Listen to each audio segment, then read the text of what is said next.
Hello everyone. Class 12 Hindi core का ये chapter 15 है। बाबा साहेब भीमराव अंबेडकर का ये चैप्टर का क्वेश्चन आंसर लेकर आए हैं। देखिए, पहला प्रश्न है, जाति प्रथा को श्रम विभाजन का ही एक रूप न मानने के पीछे अंबेडकर के क्या तर्क हैं? तो इसका उत्तर होगा, जाति प्रथा को श्रम विभाजन का ही एक रूप न मानने के पीछे अंबेडकर के निम्न तर्क हैं। ठीक है, तो विभाजन अस्वाभाविक है। जैसे देखिए, श्रम विभाजन मनुष्य की रुचि पर आधारित नहीं है। दूसरा पॉइंट है, व्यक्ति की क्षमताओं की उपेक्षा की जाती है। तीसरा पॉइंट है, व्यक्ति के जन्म से पहले ही उसका पेशा निर्धारित कर दिया जाता है, उसे पेशा चुनने की आज़ादी नहीं होती। चौथा पॉइंट है, व्यक्ति को अपना व्यवसाय बदलने की अनुमति नहीं देती। पांचवा पॉइंट है, संकट में भी व्यवसाय बदलने की अनुमति नहीं होती, जिससे कभी कभी भूखों मरने की नौबत भी आ जाती है। इसके बाद आइए दूसरे प्रश्न की ओर। प्रश्न है, जाति प्रथा भारतीय समाज में बेरोजगारी व भूखमरी का भी एक कारण कैसे बनती रही है? क्या यह स्थिति आज भी है?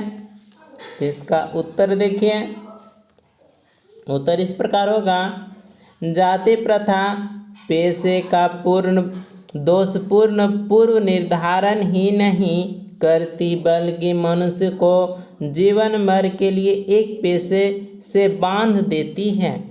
भले ही पेशा अनुपयुक्त या अपर्याप्त होने के कारण वह भूखों मर जाए।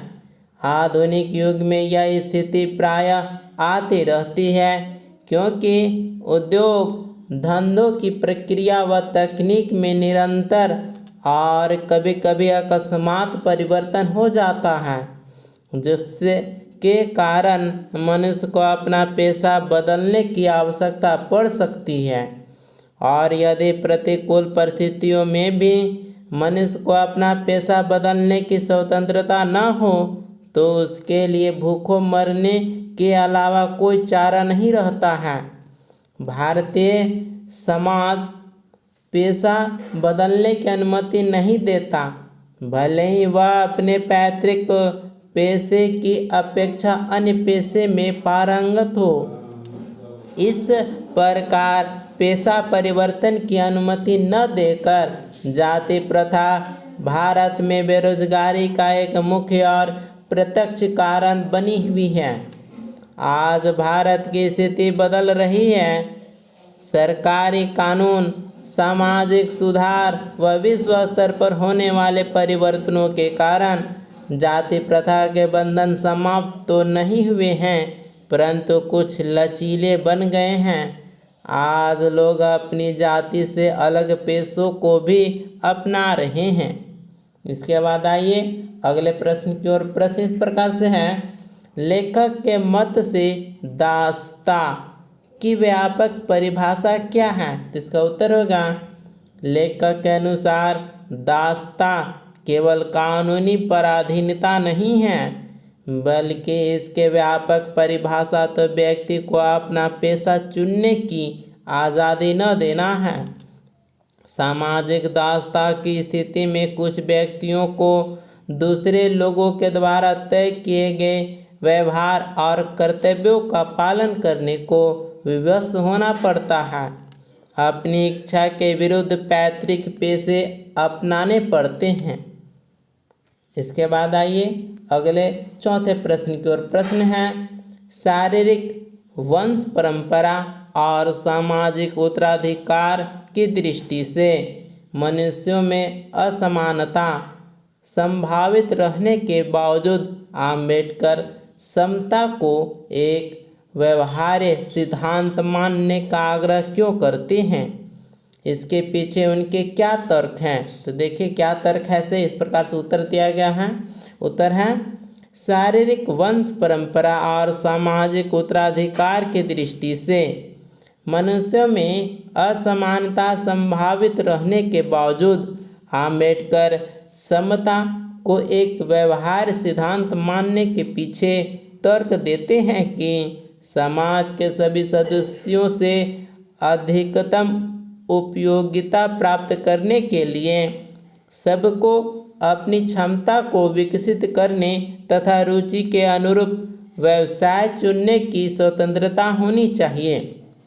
राजनीतिक को अपने व्यवहार में एक व्यवहार्य सिद्धांत लाने की आवश्यकता रहती है और यह व्यवहार्य सिद्धांत यही होता है कि सब मनुष्यों के साथ समान व्यवहार किया जाए।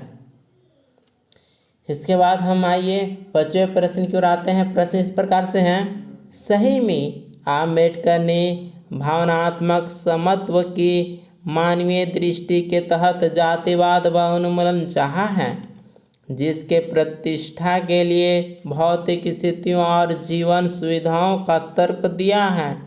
क्या इससे आप सहमत हैं? तो उत्तर इस प्रकार से हम लिखेंगे। उत्तर है, हम लेखक की बात से सहमत हैं कि उन्होंने भावनात्मक समता की मानवीय दृष्टि के तहत जातिवाद का उन्मूलन चाहा है। किसी भी समाज में भावनात्मक समत्व तभी आ सकता है जब सभी को समान भौतिक सुविधाएं उपलब्ध होगी। समाज में जाति प्रथा के उन्मूलन के लिए समता आवश्यक तत्व है। मनुष्यों के प्रयासों का मूल्यांकन भी तभी हो सकता है जब सभी को अवसर समान मिले। उदाहरण देखिए, यहाँ पर सुधार लीजिएगा उदाहरण को। उदाहरण, गांव की पाठशाला और यहाँ कॉन्वेंट में पढ़ने वाले बच्चों सही का मूल्यांकन हम कैसे कर सकते हैं? अतः पहले जातिवाद का उन्मूलन हो, सभी को समान भौतिक सुविधाएं मिले और उसके पश्चात जो भी श्रेष्ठ हो वही उत्तम व्यवहार के हकदार हो। इसके बाद आइए अगले 6ठे प्रश्न की ओर। प्रश्न है, आदर्श समाज के 3 तत्वों में से एक भ्रातृता को रखकर लेखक ने अपने आदर्श समाज में स्त्रियों को भी सम्मिलित किया है अथवा नहीं? आप इस भ्रातृता शब्द से कहाँ तक सहमत हैं? यदि नहीं तो आप क्या शब्द उचित समझेंगे या समझेंगी? इसका उत्तर देखिए। उत्तर इस प्रकार से है, आदर्श समाज के 3 तत्वों में से एक भ्रातृता को रखकर लेखक ने अपने आदर्श समाज में स्त्रियों का स्पष्ट रूप से कोई उल्लेख तो नहीं किया है, परंतु स्त्री पुरुष दोनों ही किसी भी समाज के आवश्यक तत्व माने जाते हैं। अतः स्त्रियों को सम्मिलित करने या न करने की बात व्यर्थ और अनुचित है।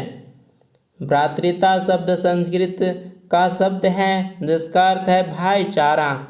यह बात सर्वविदित है कि भाईचारे से ही संबंध बनते हैं, परंतु भ्रातृता शब्द प्रचलन में न होने के कारण मैं भाईचारा शब्द का उपयोग करना ही उचित समझूंगा। इस प्रकार से यह आंसर हुआ। मिलते हैं अगले वीडियो में। धन्यवाद। Thank you.